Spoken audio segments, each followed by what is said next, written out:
Bernard Cazeneuve. Bonjour. Une minute de silence sera observée tout à l'heure à midi en hommage à la surveillante tuée mardi par un élève de 14 ans. Après ce drame, on a entendu le Premier ministre annoncer plusieurs mesures, notamment sur TF1, l'interdiction de la vente de couteaux aux mineurs, la volonté d'expérimenter des portiques à l'entrée des établissements. Mais hier, le procureur de la République a révélé que ce qui était en cause, c'était un couteau de cuisine. On a entendu entre-temps des spécialistes nous dire que les couteaux en céramique étaient indétectables aux portiques. Bref, est-ce qu'avec ces réponses du gouvernement, on est de votre point de vue dans la bonne réponse ? Il y a d'abord une violence extrême qui s'est emparée de la société. Elle se diffuse de façon constante sur les réseaux sociaux.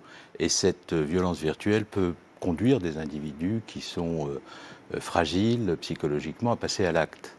Et c'est contre cette violence extrême qui infuse dans la société qu'il faut réagir. Et il faut réagir d'abord en régulant les réseaux sociaux. J'ai vu qu'il y avait une proposition d'interdiction d'accès des jeunes aux réseaux sociaux. Réguler plutôt qu'interdire les réseaux sociaux ? C'est très difficile. À chaque fois qu'on propose une mesure, il faut se poser la question de savoir si elle est efficace et si elle sera facile à mettre en œuvre. On voit très bien que l'interdiction pour les jeunes des réseaux sociaux est une mesure qui peut, comme ça, apparaître comme de nature à régler le problème, mais elle n'empêche pas les jeunes d'avoir accès à l'ordinateur de leurs parents, avoir accès à dans le cas présent, le procureur disait qu'il n'y a pas d'addiction pour les réseaux sociaux. Il est beaucoup plus efficace d'essayer de réguler les réseaux sociaux, c'est-à-dire de déterminer des règles s'imposant à ceux qui, opérateurs, contribuent à les faire fonctionner et qui permettraient d'éviter que sur les réseaux sociaux ne se diffuse cette haine en continu qui conduit des individus, parfois dans l'anonymat, en toute impunité, à pouvoir diffuser des messages qui finissent par engendrer des passages à l'acte qui ont les conséquences que l'on voit. Aller jusqu'à l'interdiction des jeux vidéo, de certains jeux vidéo, puisqu'en l'occurrence, hier, le procureur disait pas d'addiction aux réseaux sociaux, mais une pratique des jeux vidéo pour ceux jeunes.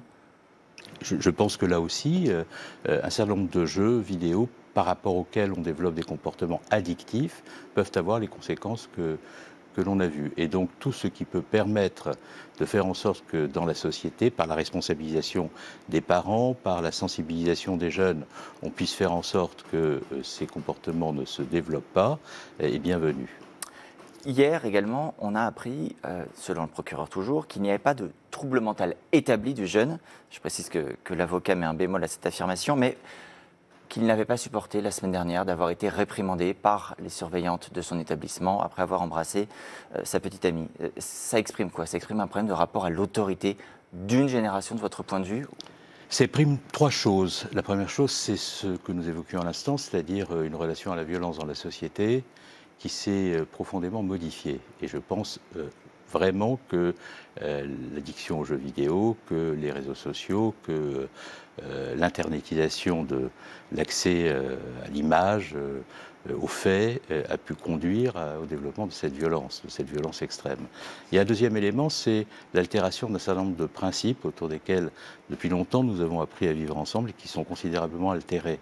Notamment la notion d'altérité, la capacité à se mettre à la place de l'autre, qui était enseignée dans les écoles, qui était même enseignée dans les familles, qui était au cœur du système éducatif, de la relation entre les parents et les enfants, de la relation entre les enfants entre eux, qui conduisait chaque individu à ne pas commettre à l'égard de son prochain d'actes de violence extrême parce qu'il n'aurait pas imaginé pour concevoir que cette violence puisse s'exercer à l'égard de lui-même. Vous voyez comme Bruno Retailleau une déconstruction des repères. C'est profondément dégradé. Et puis troisièmement, il y a une relation vivre ensemble, globalement une représentation de ce que nous sommes en tant que nation, en tant qu'ensemble, en tant qu'individu appartenant à une société qui elle aussi s'est profondément dégradée.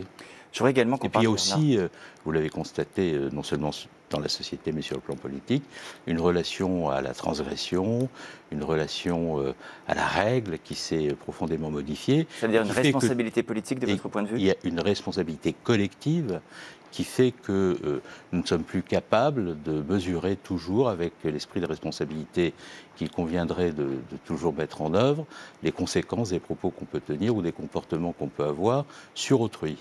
Ça, c'est un message général que vous adressez. Je voudrais également qu'on évoque ce matin le budget, puisque ça va être l'un des enjeux majeurs pour le gouvernement sur les prochaines semaines et prochains mois.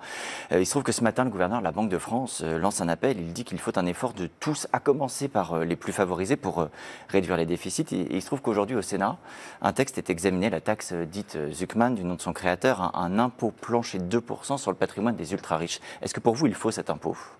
Il faut de la justice fiscale et cet impôt qui est mis au débat au Sénat, à la demande des groupes de gauche, pose une question essentielle qu'il faut traiter et qui est celle de la justice fiscale. On a vu que la théorie du ruissellement, qui repose sur l'idée qu'une baisse massive des impôts sur les plus riches engendre mécaniquement la justice sociale, était un leurre.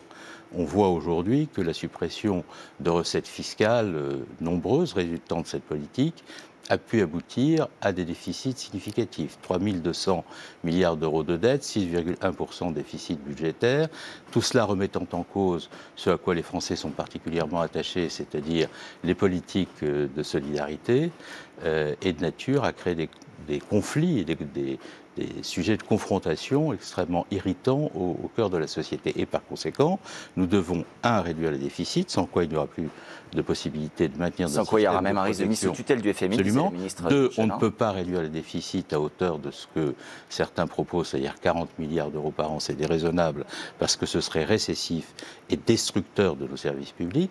Et trois, cet effort que nous devons faire chaque année, de l'ordre de 15 à 16 milliards d'euros pendant plusieurs années, ne peut pas être fait sans justice fiscale. Donc ce débat posé par le gouverneur de la Banque de France et aujourd'hui relayé ou posé par les groupes de gauche au Sénat est bienvenu.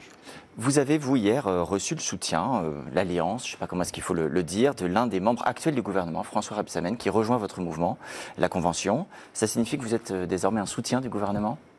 C'est un peu, un peu court peut-être, mais... Vous avez une question qui est un peu courte et qui procède à un amalgame étrange. Non, moi j'ai toujours été de gauche, je n'ai jamais participé au gouvernement, j'ai été constamment au cours des 7 dernières années dans l'opposition au gouvernement d'Emmanuel Macron.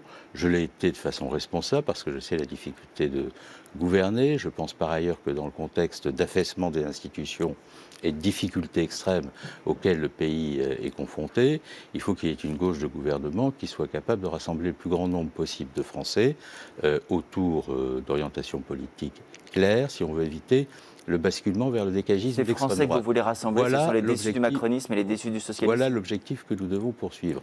Et je pense qu'entre ceux qui ont pu, à gauche, voter à plusieurs reprises pour l'actuel président de la République, parce qu'ils pensaient que le en même temps, que la modernisation de l'économie, que la promesse portée par Emmanuel Macron pouvait donner quelques résultats, et ceux qui sont tentés aujourd'hui par l'extrême droite, il y a un espace politique qui doit pouvoir se structurer et permettre d'éviter l'avènement de l'extrême droite à l'occasion de l'élection présidentielle de 2027, mais il faut que ce rassemblement s'opère, et ce rassemblement, il ne peut pas se faire sous la domination de la France insoumise. Vous serez prêt à incarner ce rassemblement en 2027 s'il le faut. Si on est à gauche, il faut la clarté dans la relation avec LFI, il faut la volonté de rassemblement, et il faut le faire avec méthode, et rassembler progressivement tous ceux qui veulent bien participer de cet effort d'ici 2027. Une toute dernière question. Vous avez été ministre de l'Intérieur. Votre regard sur l'actuel locataire de la place Beauvau. On entend à gauche certains dire qu'il est raciste.